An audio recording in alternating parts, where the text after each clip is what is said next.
শেষ বাঁশি বাজার পর কোনো অশ্রু নয়, মুখে শুধু একচিলতে হাসি। সেই হাসির আড়ালে লুকিয়ে ছিল গভীর হতাশা। আফ্রিকান কাপ অফ নেশনসের সেমিফাইনালেই থেমে যায় মিশরের স্বপ্ন। পরাজয়ের পর মিশরের অধিনায়ক মোহাম্মদ সালাহর সামনে এখন বড় প্রশ্ন, এরপর কি?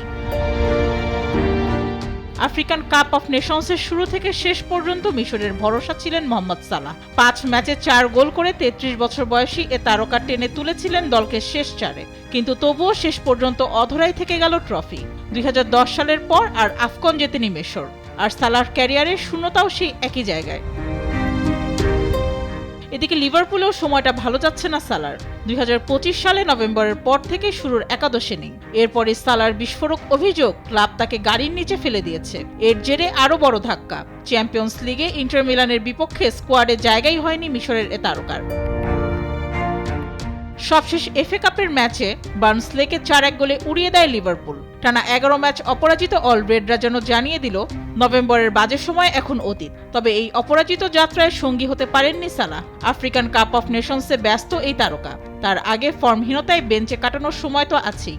সব মিলিয়ে ২০২৫ সাল লিভারপুল শেষ করেছে তাদের সবচেয়ে বড় তারকাকে ছাড়াই। সালাহ স্পটলাইটের বাইরে যাওয়ার পর থেকেই লিভারপুল আরও ধারালো ফুটবল খেলছে। পরিসংখ্যানও তাই বলছে। ৭ ম্যাচে একটিও হারেনি তারা, বরং টটেনহ্যাম, ওয়েস্ট হ্যাম আর উলভসকে অনায়াসেই হারিয়েছে সালাহহীন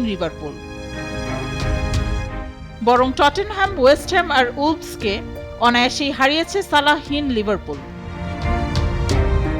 মোহাম্মদ সালাহর ক্যারিয়ার বারবার প্রমাণ করেছে তিনি ব্যর্থতার পর আরও শক্তিশালী হয়ে ফিরে আসেন। এবার গল্পটা ভিন্ন। সালাহ না থাকায় লিভারপুল বদলে গেছে বলে মনে করছেন অনেকেই। বিতর্ক চলছে, চলবেই। তবে আর্নে স্লটের উইনিং ফর্মুলা দুর্দান্ত কাজ করছে সালাহ ছাড়াই।